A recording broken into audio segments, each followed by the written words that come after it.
We're talking all of the crazy things that happen in real estate. What happened? I've seen it all. Guys, this is what I'm working with right now, okay? That was my very first transaction. She's like, holy shit, this is normal. People think, oh, where does that your cash and checks, girl? You're a full-time marriage counselor and an attorney. The guy's a scammer. Found out the next morning after I wrote 3 offers and sold the place. And don't attack my integrity. I was ready to buy. What's the one thing you feel like you want to change in your business for next year to set you up for success? Require a photo ID, even though it's been a little bit of a show and there's been things happen, I don't feel like it's unbearable. She brings some moral support for me, and then I feel like I can give the hard truth in love. You know what your tagline should be? You don't screw people over. So imagine if you did it seductively. I don't screw people over.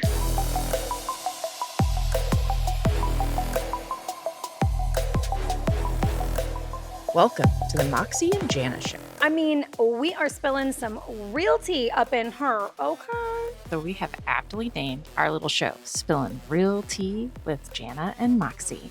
Get it? Tune in and listen to us share all our crazy, wildly unbelievable crap that we see, do, and navigate in the insane world of real estate. And we're talking everything. Oh, the stories we will share. Literally everything. Down to the fails only us real estate agents could make. We got it all, y'all. Straight out of KC, and we spilling it. Hello, guys. Hello.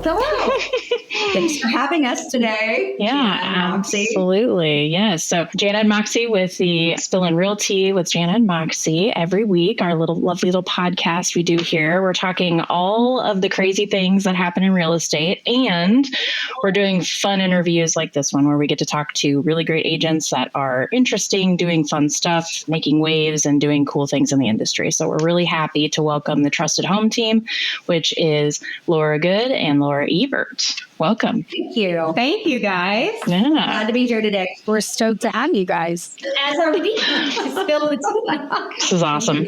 This is awesome. Look, Jana, they brought their tea, and I brought mine too. Chai tea latte is my absolute favorite, but the only kind that I seem to be able to drink is from Starbucks. We're a little goofy, guys, so you're just going to have to roll with it, and it'll be super fun, I promise. But we do start off being a little goofy. So, all right, ladies, why don't you guys tell us a little bit about yourselves? So I'm going to turn the floor over to you for intros. I'm Laura Ebert, and I have been in the area for 27 years. What area are you in? Manhattan, Wamego, Northeast Kansas. All right. I got married in Abilene, and then I moved to Manhattan, and we've lived within a mile of ourselves for 25 years.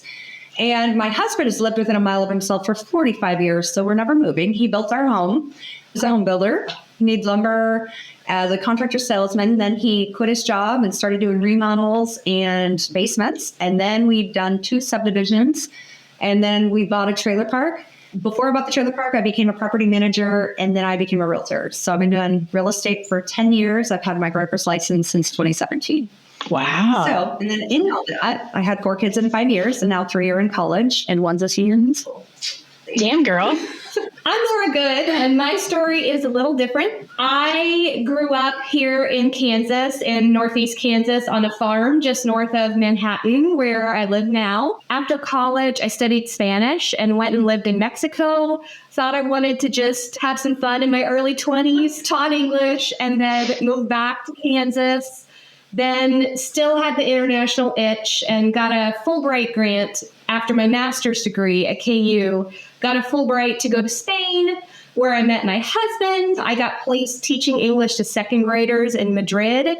After meeting my husband, wanted to stay, got lucky and got a job doing international college admissions. And then after that, was there for 5 years, got married, and moved to Abu Dhabi in the Middle East. We wanted an adventure, a challenge. Didn't have any kids. And so I actually took a job there for the government of the Emirates of Abu Dhabi. There are 7 Emirates in the United Arab Emirates. Abu Dhabi and Dubai are not countries. They're cities and states. So they're about an hour apart. Everybody asks me, oh, Dubai. I'm like, no, Abu Dhabi. Like, it's different.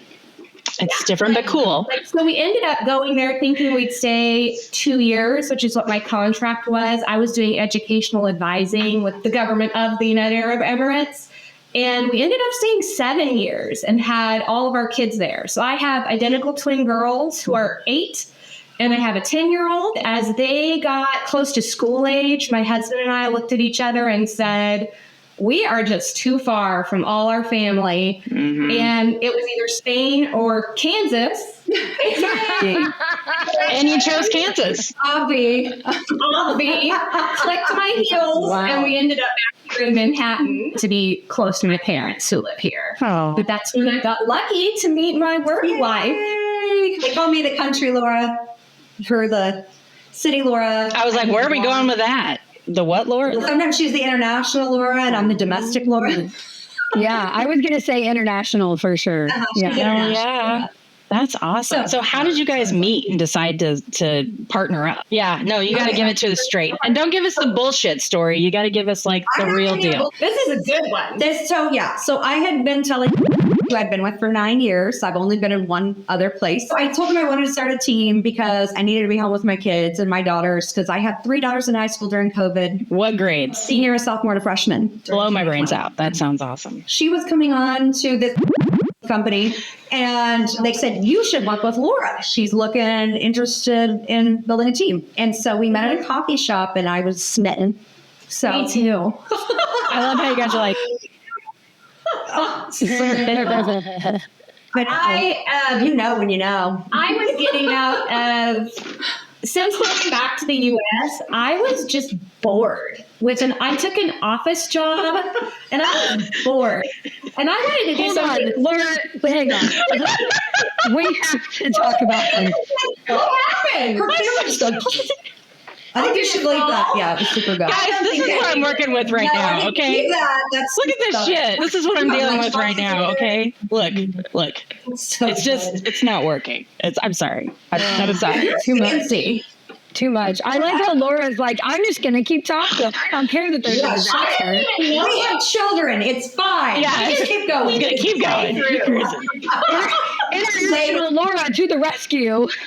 I know. International Laura, keep this shit going. Would you like me to shift to Oh, she can do it all in Spanish. It's guys, I am so sorry. That is hilarious. That was awesome. Our family is good. I teach her dirty things. Yeah, she does. And I can't remember. Like what? I can't tell you. Well, it was so good. I mean, you could tell them, but only upon request. You should tell me. You should tell us. It's about taking my husband down in the bedroom, and so she said it in Spanish. Like taking him down, or like taking him down? Taking him down. Let's go back to topic. Okay, yes. Where were we? Remember. I don't have a clue. We were talking about how you guys met. Oh, how we met. Okay. Oh, yeah. And we meandered around it, but that's what we were discussing. We meandered. I was very bored in an office job. I'd always loved real estate, but been pretty scared to go into business on my own. I had actually started another company, and so that gave me a little bit of the, what should I say? Entrepreneurial flavor. To be more entrepreneurial. I was interviewing brokerages around town. I had gotten my license, and when I walked into brokerage, which is probably the largest one in town and definitely number one in terms of sales at that time at least, wandered in, liked my meeting with the broker, and she said, "Hey, you would get along great with Laura Ebert. She's wanting to start a team. You should talk to her." And at the time, my kids were little. I was worried about time. A team sounded great to me, especially as a new agent coming in. When I met her, I said, "Hey, I'm coming over with you guys." And then I couldn't get my shit together with company. I looked at my numbers and I thought I need to make more so I can be home more. I looked at 8 different companies, and Real was the one that they were the only ones that told me, you got to do what's right for you, Laura. We're not going to make that decision for you. We'll welcome you on anytime. Everybody else wanted my book of business. Mm-hmm. Nobody cared about me as a human, and Real did. And when I had to tell Laura that I was moving companies. It was horrible. My husband said, are you going to make this choice whether anybody comes with you or not? I said, absolutely. It's the right choice for me. So I told her to talk to our broker and you tell me what you're going to do, because I'm not going to ask you to come, because this is a huge step and I would never ask you to do that. And then I get this phone call. I thought it was a Dear John phone call. Like you were going to say, yeah, I'm not coming with you, because you sounded so sad and forlorn. And you're like, I'm Team Laura all the way. And I'm like, oh God, yes.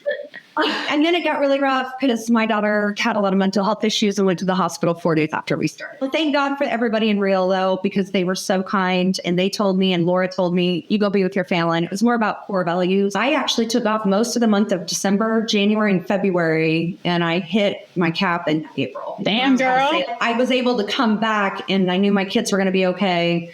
And she was very helpful. And you kind of started, I don't know, January or? I started really in January. Yeah. So when she told me she was leaving and I had literally just walked in the door at the largest brokerage in town and been introduced at a meeting as a Rhodes Scholar. Like it's for the whole room. A Rhodes Scholar is like Oxford, they pick like, you're like, whoa. And so the whole room is looking at me like, who's this new girl? And then when I looked at Real as well and saw the splits were so much better, there was so much more flexibility for us to do what we wanted to do and adapt and grow as a team, as a partnership. It was just the best place. And you guys you're in Wamego, Kansas, but you service Manhattan, Wamego, and the surrounding area. He's in Manhattan. Okay. I'm in Wamego, and we service about 9 counties. I've sold in about 9 counties around Northeast Kansas.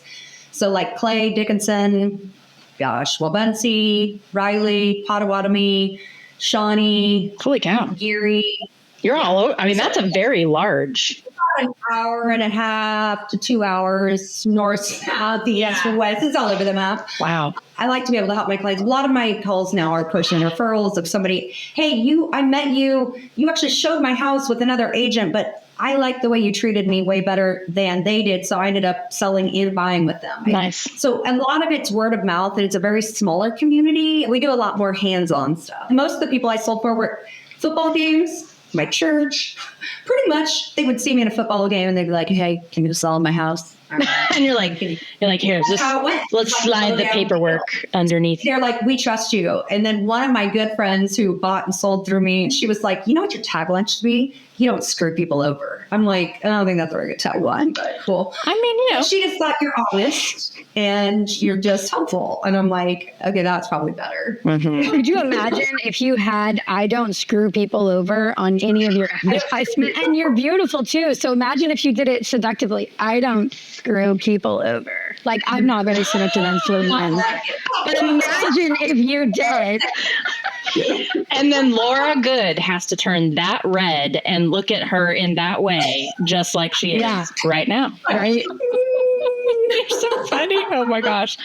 So tell us a little bit about what your client experience looks like today. What is it and where do you want it to go? And kind of some special things you guys do. So one of the things I kind of gleaned from the last partner I had when I was only in the business about 5 years was getting more systems set up. We have Google Forms that if someone wants to write an offer and I'm driving, I'll send a Google form even from our text, and then she gets the Google form and can start writing the offer. They can be signed before I get home. So we have it kind of it's very good. So I can have a life and go be home with my daughter and my husband for supper, or I can actually do dishes. I don't have to take myself up dishes like I have the last 10 years. So you're texting your client, and when they say, hey, we want to make an offer, you're like, fantastic. If I'm busy, here's a Google form, fill it out, and then we'll get that offer written for you and submitted. Yep. That's and any awesome. questions you have, you can text both of us. She starts a text thread with both of us so that we are in communication with every person that needs to have a say, which is mostly everybody in the transaction. And what I do is I pin them to the top of my messages so that way I can kind of look through that list every day and be like, do I need to touch base with them? Do I need to touch base with them? That's smart. Hey, this one needs title work. And so she can see all that stuff. So we're not overlapping. The Google form was, initially we had a lot of where you're working together and you're just figuring out what works and what doesn't. So from a client experience, Laura would have talked through everything with them, but realistically, if she's out driving or doing a million things and I'm sitting at home and I'm able to do it, I need all the information. And so it's easier for them to just, rather than her piecemealing the information, piecemealing it to me. Then we have it in writing directly from the Absolutely. client. Exactly what they want on that contract. That's smart. Working in a small to medium-sized town is a lot different than working in a metro, like a large metro area. So what things do you do in your area to kind of like build trust, gain a good reputation, and maintain that reputation? Like, what's that like? Just kind of what you guys are doing right now. Well, I was going to start with some things that we do not do. Let's do that. I'm all about it. See, Laura and I have this dynamic.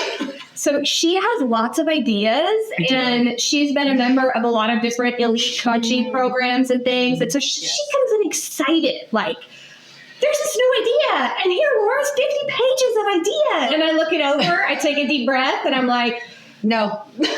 Nope. We don't live in LA. So things that we don't do. Things that we don't do in a small town.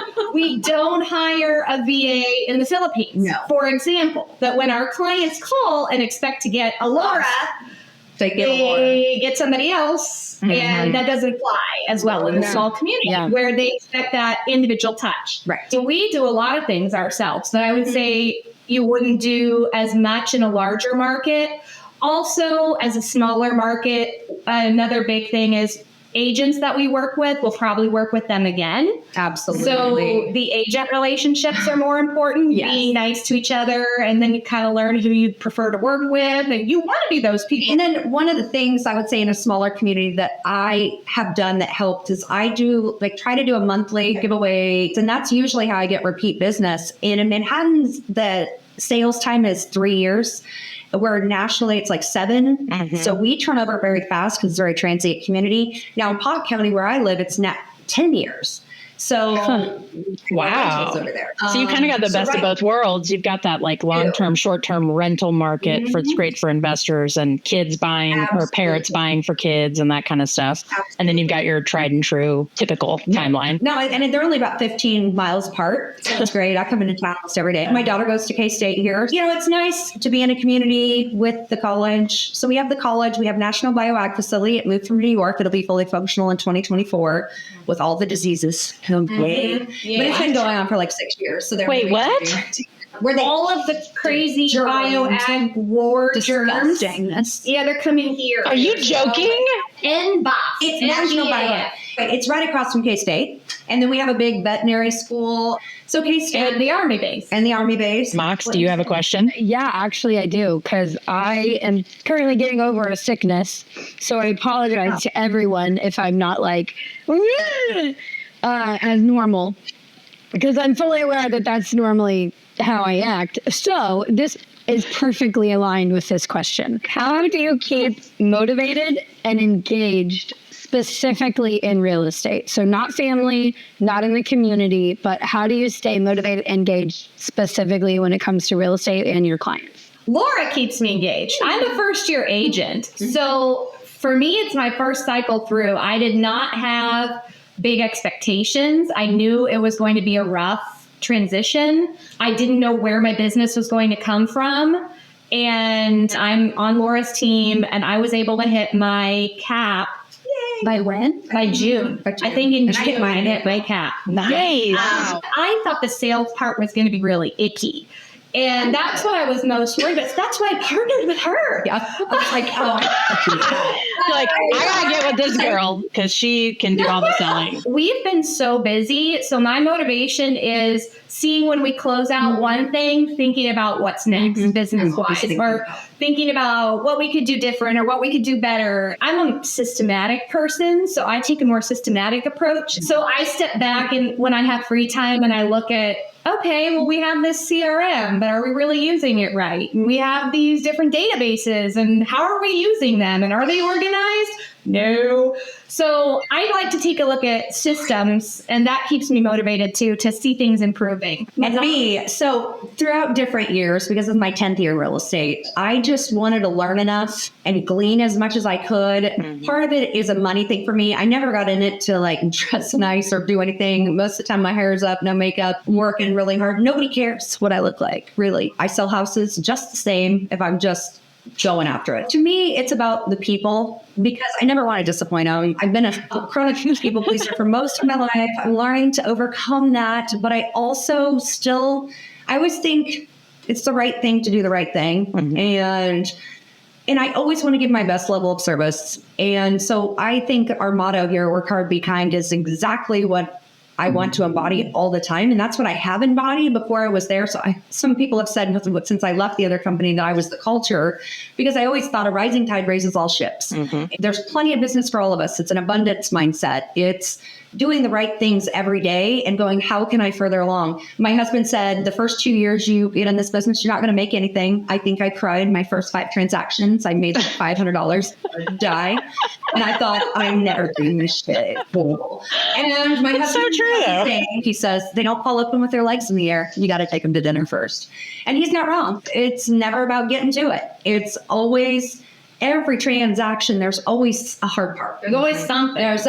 And lately, a lot more something than not. A lot of something. For real. Like, holy shit, normal? And I'm like, I don't think so, because I've never had that before. Yeah. A transaction comes up. And it's like 4 things that I've never done. And I'm like, well, that's a new one. Scale of 10. This was my very first transaction. I'm like, scale of 10. How hard is this one? But now through it, I'm like, that was a 5. Girl, love you for sticking through it. Well, I mean, telling you that at the beginning because I didn't want to scare her off. I didn't want to say that's like, Yeah, that's so true. it's funny that you mentioned that, though, because I have a team and I started my team back in like 2017, I think. And I had a couple people that were on my team. And one of them was brand new agent, came onto the team, had a first lead. So first transaction, brand new person.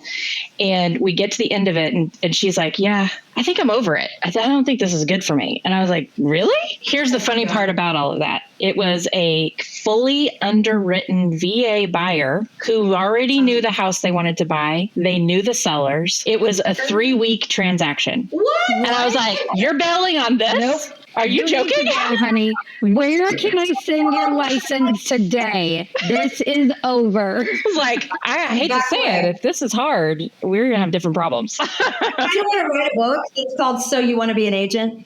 And just talk about all the real things that happen and be like, do you think you're tough enough? Because I don't think. I've actually had 2 agents. I've had a team, I don't know, 3 years, 2 years, 5 years. I don't really know. I started a team like 5 years ago. That was a joke. Started one 3 years ago. Girl, it's just been one thing after another. But I started a team and I had like 8, 10 agents all together. I had 2 agents that their first 2 transactions, one didn't end up going through, and one was my 3 top hardest that I've personally ever done. Both of those agents quit after that. And then guess whose fault it was? Mine. It was my fault because I was, supportive and there for you. And honestly, I got crap on Facebook from it because it's like, it's not my fault you couldn't survive. This is hard. People think, oh, we're just out here cashing checks, girl. I heard you earlier, you said that you're a full-time marriage counselor and an attorney. Girl, we are adult babysitters. Like, that is what I truly feel like in this.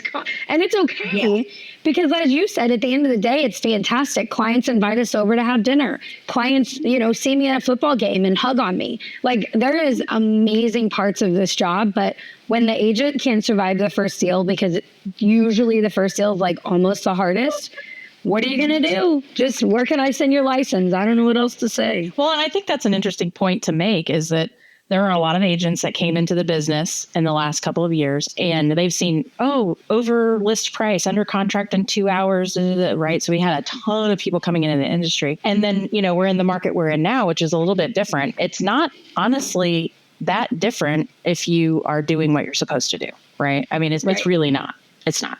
But it's harder for those people who just got in the last 3 years and are like, oh my God, I pick up the phone and now I can't close tomorrow. Like, what happened? Yeah. So it's totally different. And something that I was talking to the lender, I said, I have had 3 people yesterday tell me I want to wait until the spring market to either buy or sell. And to me, it immediately was like, well, that's a really wonderful, education part for your client. right now is a great time to sell because there is no inventory. Right now is a great time to purchase because there is hardly any competition. So to me, that's like we have the option to educate people right now, which is fantastic. But these agents that don't know how to have those conversations, those are the ones that I think are going to end up, I guess we'll see what, January 15th, how many people actually renew their licenses because it's due just so everybody knows, it's due December 15th, but I heard they give you a 30-day grace. So everybody apparently does it in January. So I'm interested. Girl, I'm renewing my license right here. Renewal. Let's go. So, or you know what I mean, the MLSC, whatever it's called. So when you have those super difficult transactions, when you're in a small to midtown, like how do you build that bridge again? And I think just being present is a huge thing. Like I'm singing at a funeral tomorrow because I was asked to. So, just in my church and my community, I sing. So I'm just myself and I'm approachable. So you're singing for someone you know at a funeral, or you're singing for the church at or something? Do you know these people? You kind of know the person. You kind of know everybody. True. It doesn't matter. But they ask, there's only about 3 or 4 of us singers that will sing at a funeral because they can't handle it. And so I've sang at a lot of funerals. My daughter sings at weddings and I'm singing at funerals that shows you my age. Aww. I haven't even asked to sing at a wedding in a while. Oh my gosh. Anyway, so I think just being present is kind of more our stuff because you're going to see people in Wamiga. Like if I go into a place, you always want to be who you are and be sincere. And so that's what I think the most is I'm genuine and I am who I am right in front of you. And I am who I am when I go get coffee, when I'm going to fix my flip house, when I go to the bank, when I go to the hairstylist. I am who I am. And my word is good. I have to keep my name good. And then when somebody's tried to smear it last week, I almost quit a whole big deal, one of my biggest sales we've ever had, because I just said, that is not who I am and don't attack my integrity. I did not write that. I let it simmer. I thought it and talked about it. Had some face repeal. Okay.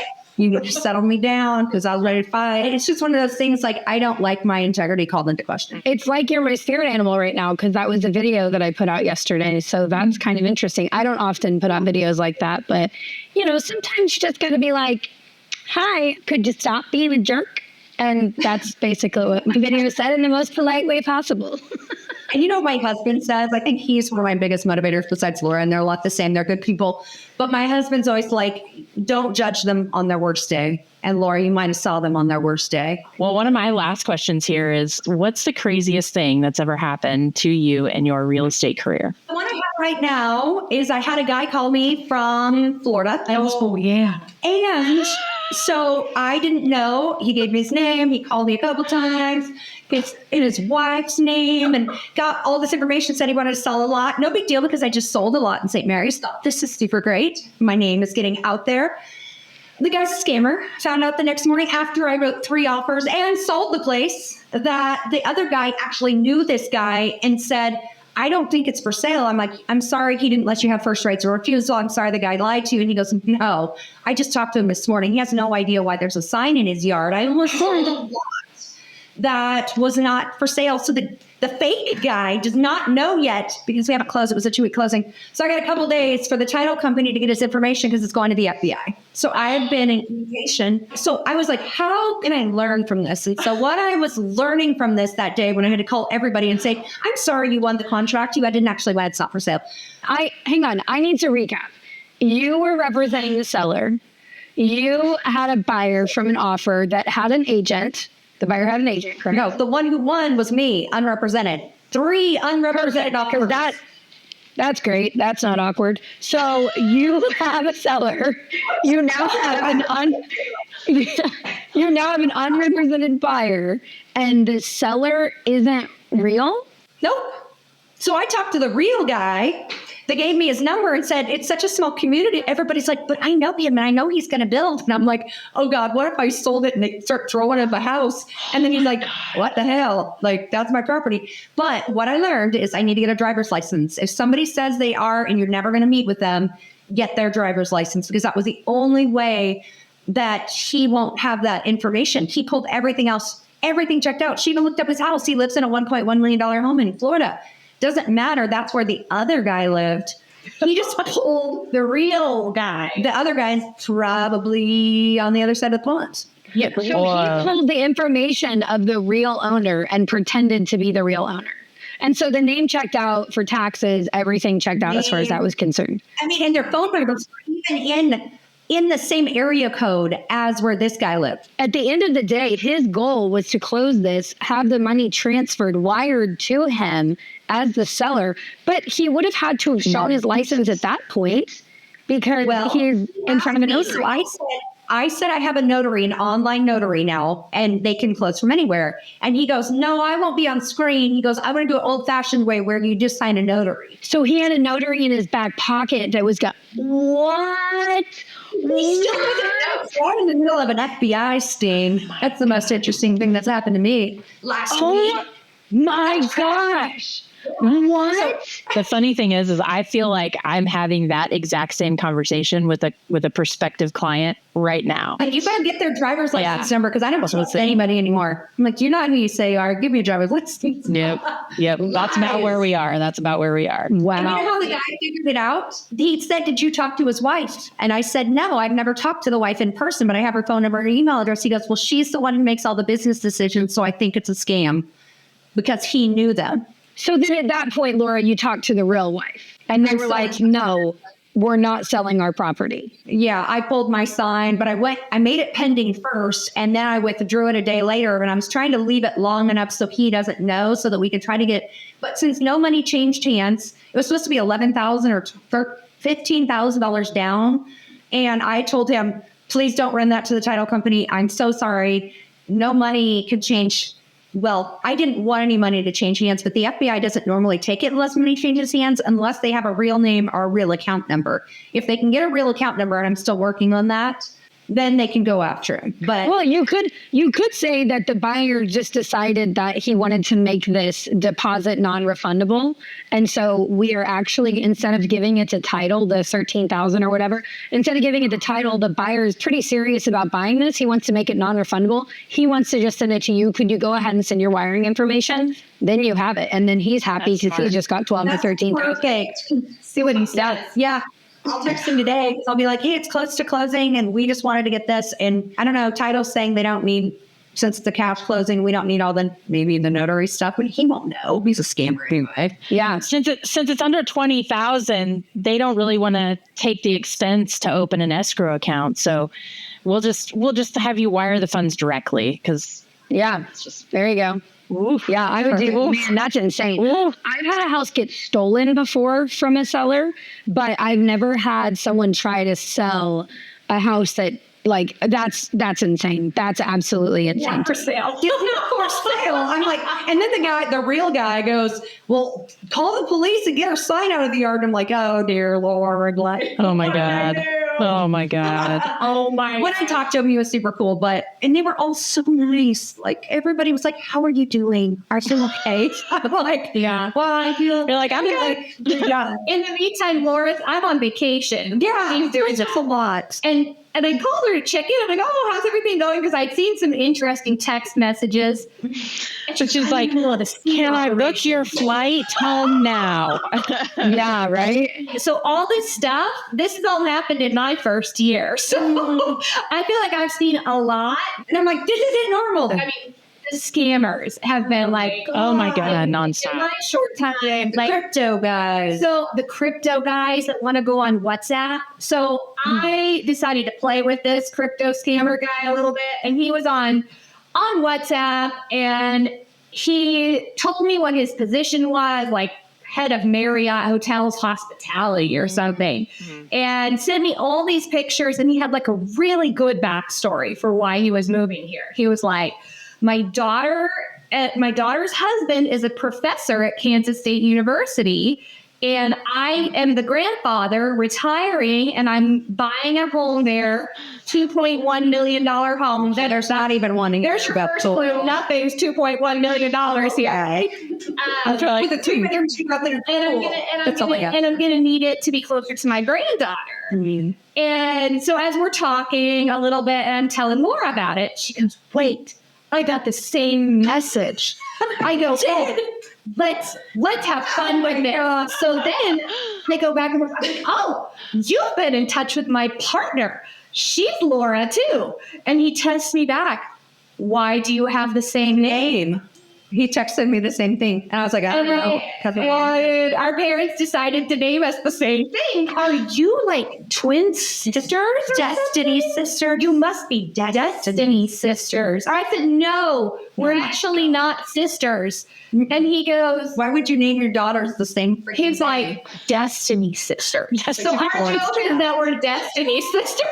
Oh my God. Guess we've had enough of that scammer. But yeah, but there's plenty of those that called for a while. And I was like, don't do crypto. Nope.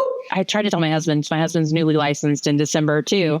And I'm like, get ready for it. We are the most advertised and attempted to be scammed people other than the elderly, I feel like in a lot of cases, but we're like the top of the list because we're motivated. We're going to answer the phone. We're going to respond. We're going to dig in and ask questions. We want to take care of people. We want to do the right thing. All these things, right? Don't want to let people fall through the cracks. They're using it against us. And they're totally using it. So like, stop it. So here's a fun one for you because I love playing these games with these scammers, but I'm just not going to sit there and like go back and forth, right?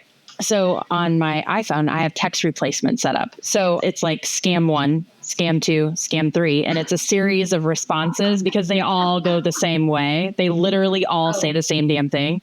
I'm like, that sounds great. I'd really love to chat with you. When's a good time to discuss, or whatever. When would be a good time to meet? Do you have WhatsApp? Yeah, right. I only meet in person. Love crypto. Your color.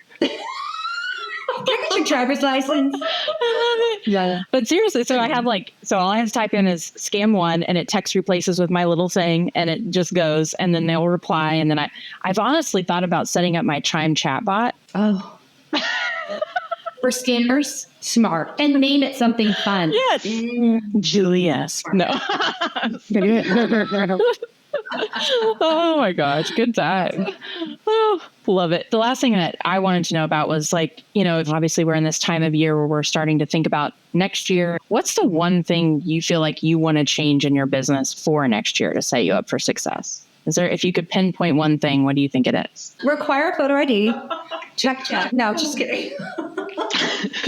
Have a Google form for that. No. Scammer Google form. Scammer Google form. And completely. Yeah. I think just coming up with more, Laura Good and I, just like really our monthly plan. And so it's more systemized so that way when we have business come in or it becomes really overflowing, that our systems are just kind of like set up. And so like we're working on our time and getting all the back end to make sure that it's all set up correctly. And that's a little hard, but I'd like to get my database 100% finished here fairly soon. Over 10 years, I've kind of molded like what my system is so I can have more of a life. And I feel like I'm getting there. And I feel like that was our core value, is to spend more time we both have 3 daughters, and to spend more time with our kids and to be home more. But to do that, like we could just balance each other. So that way we can have a vacation. I actually got to go to Europe this year, and thank God. You needed it. I had a vacation. I did. My kids were all kind of graduating, and it's the first time that I ever got to relax, really, since doing real estate, because I think we become very hypersensitive to everything and like, what's the next thing I need to do? And I was able to take a step back to take a step forward, because I thought I would do less transactions this year than I did last year, but I've actually done more.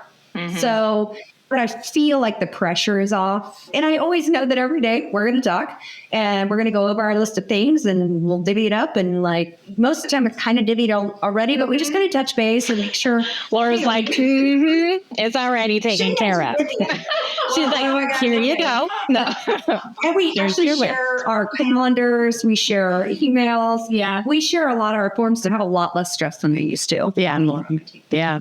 So I just feel like more of that. And I feel like having her on this year has been such a blessing, even though it's been a little bit of a shit show and there's been things happen. I don't feel like it's unbearable. Right. No, you guys have a great dynamic. For me, I mean, having been now, I guess, just completing my first full year, I'm excited for this next year. I feel like I have my feet under me. I know how to make it through a transaction. They never fall open with their legs in the air. No, they're never going to be easy. There's always something weird. There's always something difficult. And so I just expect it. And then having a friend and partner to bounce everything off of is awesome. Yeah. It's also a great, perfect relationship here too, because for me, I don't want to be out doing sales constantly and worrying about where my next sale is going to come through. And so I love being able to keep busy doing the back end stuff for her. Right. And then as a new agent, it also exposes me to all different kinds of things. And so having this be also my first year altogether and her first year at Real, it was a reset year in a lot of ways. And so I think moving into the second year, we're starting to get into a flow and have things down and get our synergies between the two of us down. And I think just focusing on continuing to develop our system and our synergies and how we can best play to each other's strengths and then also having that balance with our lives, personal lives too. Yeah, because that's what both of us were all about. 100%. I love it. No, this is amazing. This is great. Girl, you did good. You did well. Yes. Cheers. Thank you so much for hanging out with us today. We know you're probably potty watching or avoiding doing something domestic today, and we're glad you found us instead. If you've got a crazy real estate story to share, Burning questions you want the real tea spilt on, or maybe you want to sponsor our little production, we want to hear from you. Shoot us an email so that we can collaborate. And until next time, guys, we'll be a hot mess, and you keep doing you, boo-boo. make it a great day.